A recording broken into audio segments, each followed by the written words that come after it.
So when you hear the word king, what pops into your head? Probably castles, crowns, maybe a whole lot of political power. But today, we're diving into a totally different kind of king, and a religious feast that was actually created less than a century ago to celebrate a kingdom that isn't about land, but about ideas. Let's get right into it. Just think about that for a second. We're so used to associating kings with, territory and armies.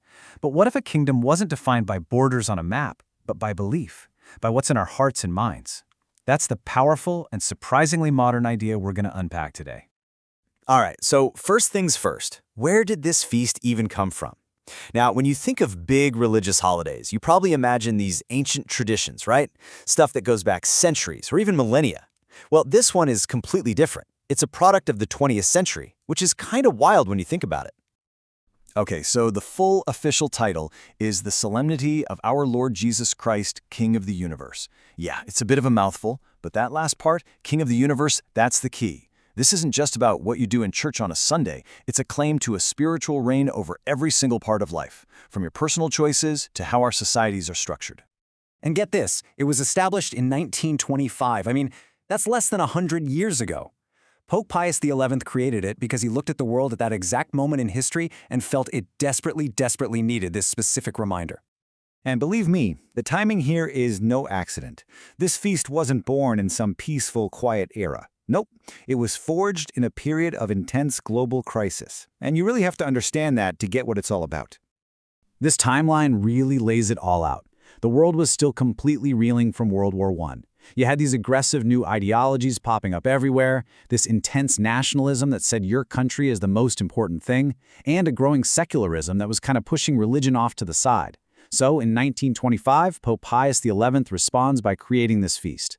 And then, decades later, in 1969, it gets moved to the very last Sunday of the church year, making it this huge final statement before the whole cycle starts over again with Advent. So, the crucial point is right here. This whole thing was created with a really clear, direct purpose: to stand up and publicly reaffirm that spiritual authority mattered more than any political party or national flag.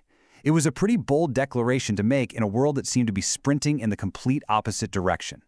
And this slide just sharpens that contrast perfectly. On one side, you've got earthly power. It's all about politics, national identity, lines on a map. But on the other side, this feast proposes a totally different model of power. A spiritual kingship built on things like justice, unity, and a moral authority that in theory applies to everyone, everywhere. So, okay, we've got the history.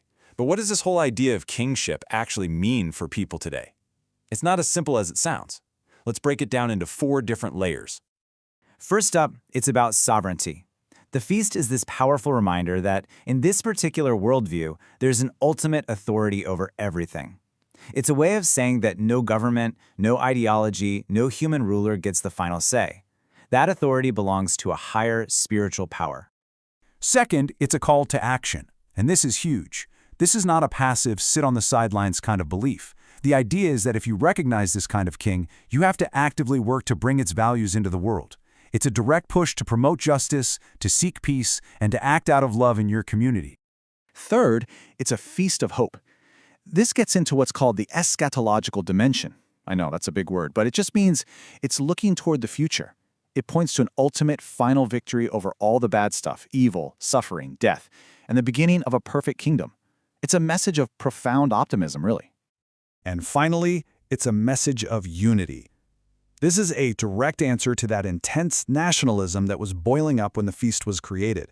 It proclaims a kingship that isn't American or French or Nigerian. It's universal. It's meant to unite all people under a single spiritual banner, transcending all those cultural and national boundaries. So, let's put it all together. What does this kingdom actually look like in action?